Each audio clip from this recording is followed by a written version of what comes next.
आत्म को हित है सुख, सो सुख आकुलता बिन कहिए।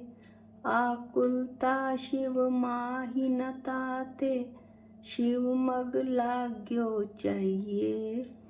सम्यक दर्शन ज्ञान चरण शिव मग, सो द्विविध विचारो। जो सत्यारत रूप सो निश्चय, कारण सो व्यवहारो। तीसरी ढाल का पहला छंद हम पढ़ रहे हैं। इसमें बतलाया है कि आत्मा का कल्याण है सुख की प्राप्ति, और वह सुख कैसा हो, आकुलता रहित होना चाहिए। आकुलता मोक्ष में नहीं है, इसलिए मोक्ष मार्ग में लगना चाहिए।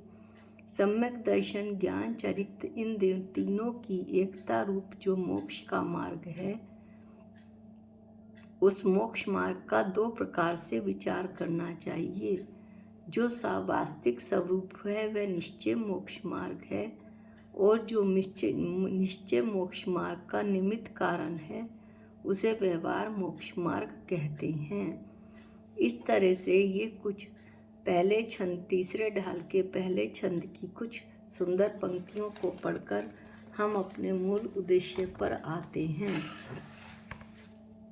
हम मास्टर की का अध्ययन कर रहे थे। इसमें जो पहला शब्द है आज, वो ध्यान करने के अंग। ये इसके हम उन शब्दों का अध्ययन कर रहे थे जिसके 10-10 भेद हैं। ध्यान करने के अंग के 10 भेद हैं।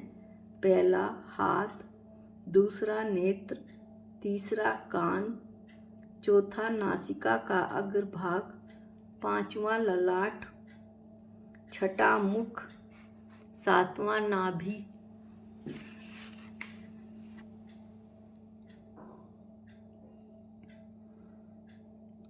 आठवां मस्तक, नौवां हृदय और 10वां तालु। अगला शब्द है काल की पर्याय। पहला है दिन, 12 घंटे। दूसरा है रात्रि, जिसमें 12 घंटे होते हैं। तीसरा है पक्ष, जिसमें 15 दिन होते हैं। चौथा है मास, जिसमें 1 महीना होता है। पांचवा है अयन, जिस 6 महीने को अयन कहते हैं।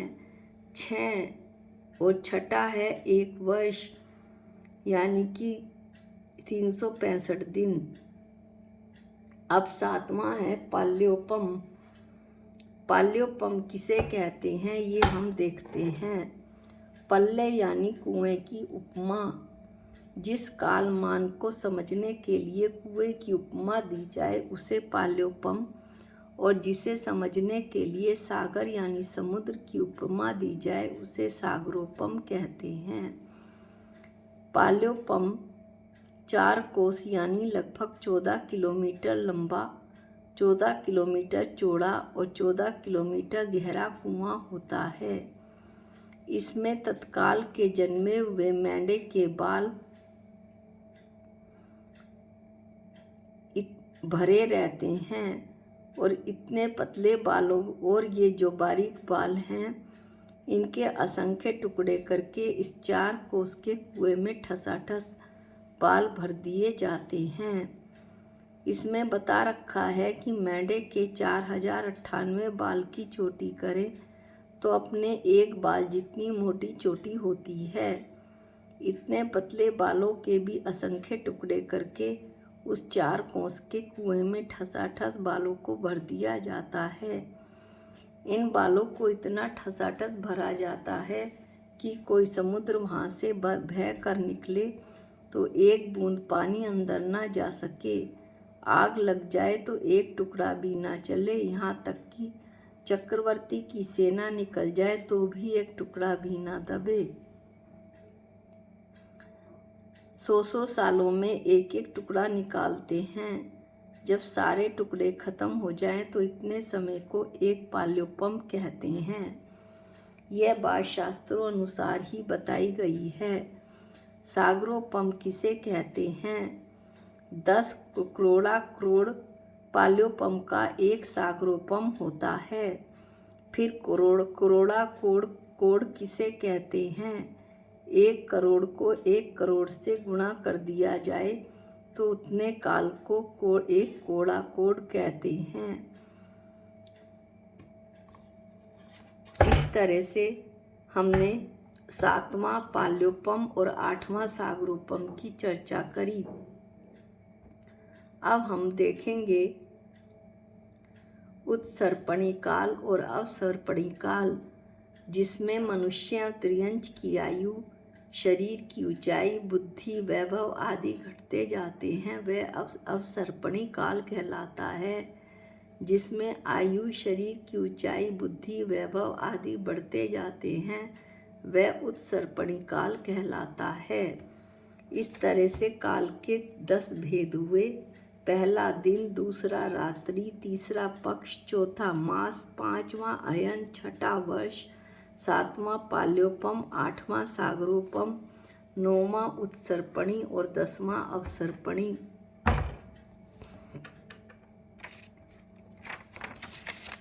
इसके बाद हम अगला प्रश्न लेते हैं।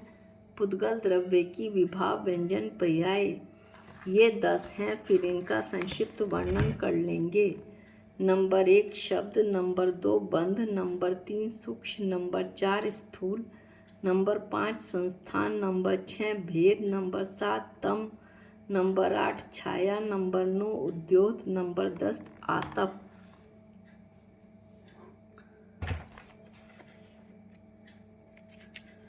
अब हम एक एक करके इनका वर्णन करते हैं। पहला है शब्द, जो कान से सुना जाए। ये 2 प्रकार का है, भाषात्मक और अभाषात्मक। जो मुख से उत्पन्न हो वो तो भाषात्मक। यह भी 2 प्रकार का है, अक्षरात्मक, मनुष्य व्यवहार में आने वाली अनेक बोलियां, और अनक्षरात्मक, तरस त्रियंचों की भाषा, मनुष्यों के संकेत, वचन, दिव्य ध्वनि, ये सब अनक्षरात्मक में आते हैं। शब्द का दूसरा भेद है आभाषात्मक, जो 2 वस्तुओं के आघात से उत्पन्न होता है, प्रायोगिक और वैस्त्रिक, यानी कि प्रायोगिक पुरुष के प्रयत्न से उत्पन्न हो। जैसे तत्, वितत, घन, सुशिर। तत् ढोल, तबला, वितत तार वाली वाणी, घन ठोस पदार्थ, घुंघरू, सुशिर फूंक से बजाने वाली बांसुरी, वैस्त्रिक स्वाभाविक, बादलों की गर्जन, झरने की आवाज़ आदि। इस तरह शब्द के भेद पढ़े हमने, भाषात्मक, अभाषात्मक। भाषात्मक के 2 भेद, अक्षरात्मक, अनक्षरात्मक। अभाषात्मक के 2 भेद, प्रायोगिक और वैस्त्रिक। प्रायोगिक के 4 भेद, तत्, वितत, घन और सुशिर। अब इसका बाद है दूसरा भेद बंध। बंध भी 2 प्रकार का, प्रायोगिक प्रयत्नपूर्वक, वैस्त्रिक स्वाभाविक। प्रायोगिक में 2 भेद आएंगे, अजीव और दूसरा है जीव अजीव। अजीव विषयक, अजीव विषयक मकान, कपड़े इत्यादि, और जीव अजीव विषयक है जीव और कर्म, नौकरम इत्यादि। वैस्त्रिक स्वाभाविक, इसमें आएगा आदिमान, बादल, बिजली आदि, और अनादिमान, महास्कंद। इस तरह से बंध के 2 भेद हुए, प्रायोगिक और वैस्त्रिक। प्रायोगिक के भी 2 भेद हुए, अजीव, जीव और अजीव। अजीव में तो मकान, कपड़े आए थे, और जीव और अजीव में जीव और शरीर का बंध, कर्म नौकर्म का बंध। वैस्त्रिक आदिमान, बादल, बिजली आदि, अनादिमान, महास्कंद। तीसरा है सूक्ष्म, अंतः, अन्य की विवक्षा से रहित, परमाणु, आपेक्षिक विवक्षा सहित। जैसे बेर आंवले से सूक्ष्म होता है। चौथा भेद है स्थूल, अंतः और आपेक्षिक। अंतः महास्कंद, आपेक्षिक जैसे आंवला बेर से स्थूल है। 5वां है संस्थान आकार, निश्चित आकार गोल त्रिकोण आदि, अनिश्चित आकार बादल आदि।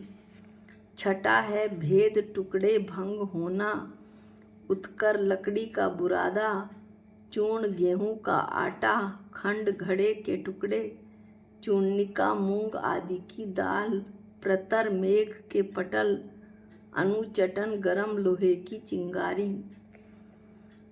7वां है तम अंधकार, प्रकाश का विरोधी। जो प्रकाश का विरोधी है वो अंधकार है। 8वां है छाया, प्रकाश को ढकने वाली। ये हम किसके भेद पढ़ रहे हैं?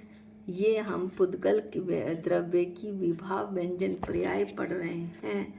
इसमें छाया 8वां भेद है प्रकाश को ढकने वाली, दर्पण में रूप। और दूसरा भेद है इसका छाया का परछाई। 9वां है आतप, मूल ठंडा, आभा गरम। मूल में तो ठंडा और आभा है गरम, जैसे सूर्य का बिंब। उद्योत, मूल और आभा दोनों शीतल, जैसे चंद्रमा का बिंब जुगनू आदि। इस तरह से 10 भेद हमने पढ़े।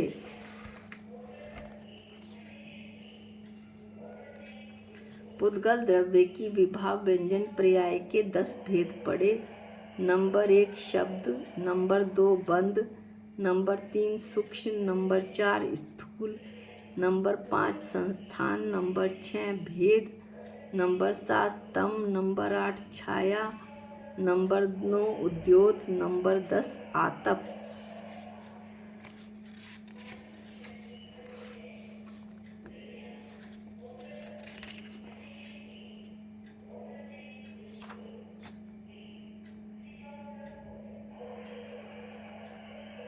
इसके बाद है भवनवासी।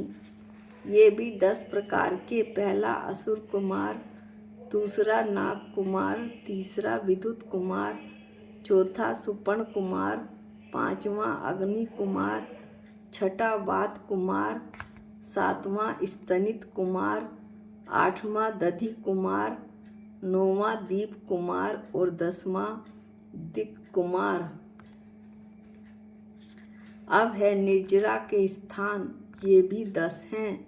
पहला अविरत सम्यक दृष्टि, दूसरा पंचम गुण स्थान वृत्ति श्रावक, तीसरा 6ठे 7वें गुण स्थान वाले साधु, चौथा है अनंतानुबंधी की भी संयोजना करने वाले, 5वां है दर्शन मोह का क्षय करने वाले।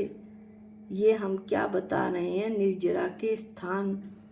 6ठा है चरित्र मोह का उपशम करने वाले, 7वां है 11वां गुण स्थान, 8वां है छपक श्रेणी चढ़ने वाले, 9वां है क्षीण मोह गुण स्थान वाले, 10वां है जिन भगवान यानी 13 व 14वां गुण स्थान।